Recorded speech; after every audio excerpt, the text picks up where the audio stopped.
Listen.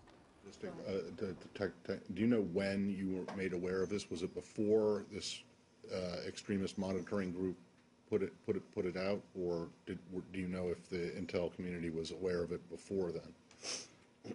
I'm not sure there's more I'm going to be able to say, Matt. I'm happy to take it and see if there's more we can on that front. Go ahead, James. Right. I will defer to James. Go ahead. Does the Obama administration consider this an act of war?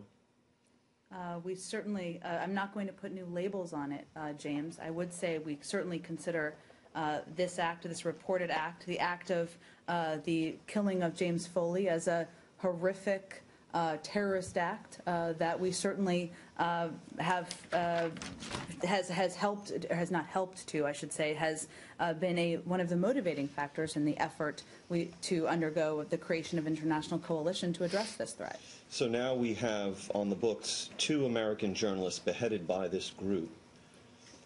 Is there any doubt on your part or the part of this administration that, in fact, the United States is at war with ISIS? Well, I think I want to be very careful here, just that we have not confirmed through the proper processes, and I just need to restate that as a speaking on behalf of the U.S. government. I know that wasn't your intention.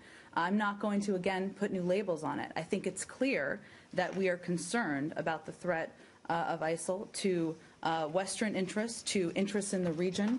That's why the Secretary, the President, Secretary Hagel are all going to be working every contact they have to continue to build a coalition to address this threat. Will this event make any difference in our planning vis-a-vis airstrikes against ISIS?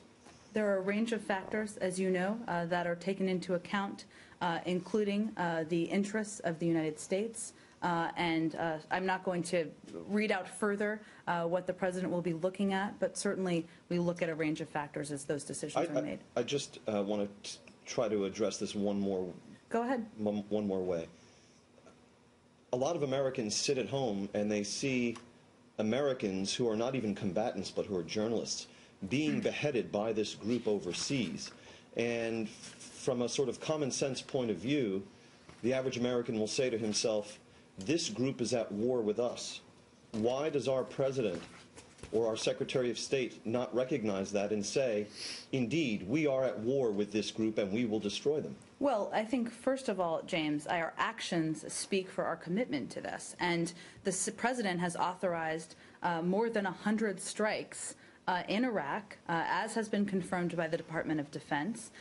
There are a range of reasons, but part of it is to take on the threat of ISIL. Part of the reason we are leading the effort, and the United States has done more than any country in the world, whether it's humanitarian assistance or other military efforts, to take on this threat in Iraq. So I think any American sitting at home should sit and look at the actions that we're taking. I don't think it's a useful exercise to go back and forth about new terms. What's important is what we're doing about it, and the President's authorization, what the Secretary will be doing over the next couple of weeks is action in that regard.